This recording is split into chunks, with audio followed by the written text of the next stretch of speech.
this is a Samsung A32. Now the first time you'll open this A32 phone, you'll realize these things. First of all, as Samsung usually does it, you'll have a high refresh rate 92Hz display.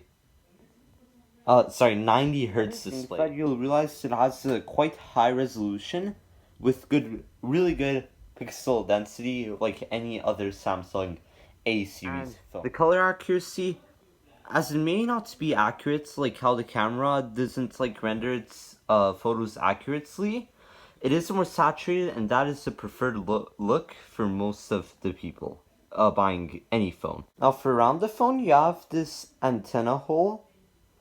You also have a quad camera system actually, so 4 cameras and a LED flash.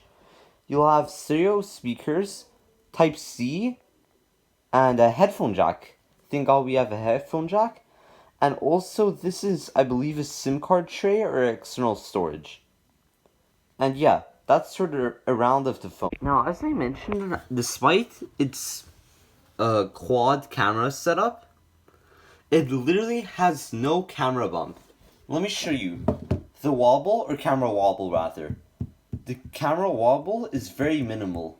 As you see, I'm really like pushing hard on this phone. You can't really get anything out of it. It's like very minimal wobble. Now, just like any other Samsung phone, the camera is where this specializes. So as you see, very contrasty, sharp, and oversaturated look.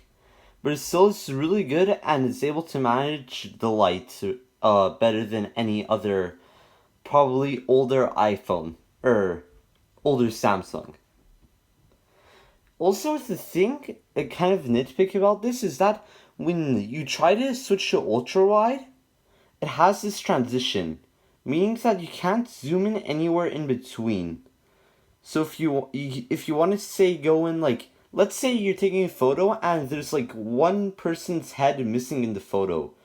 Well, you can't like do a 0.7 zoom.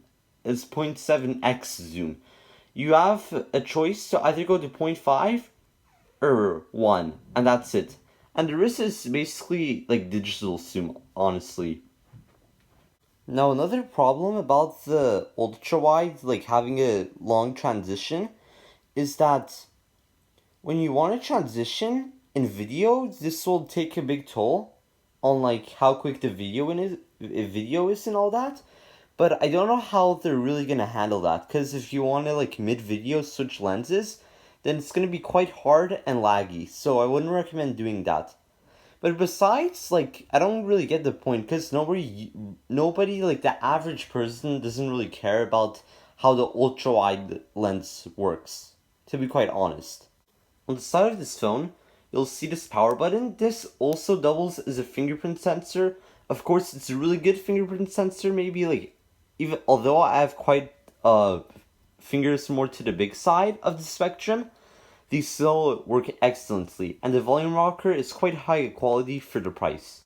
Now, on the back of this phone, you'll see that there's a combination of glass and plastic that Samsung likes to call glassic. And to be honest with you, lots of people make a big deal about it, how expensive phones have this material, but still it's basically like any other normal material that you get on a smartphone.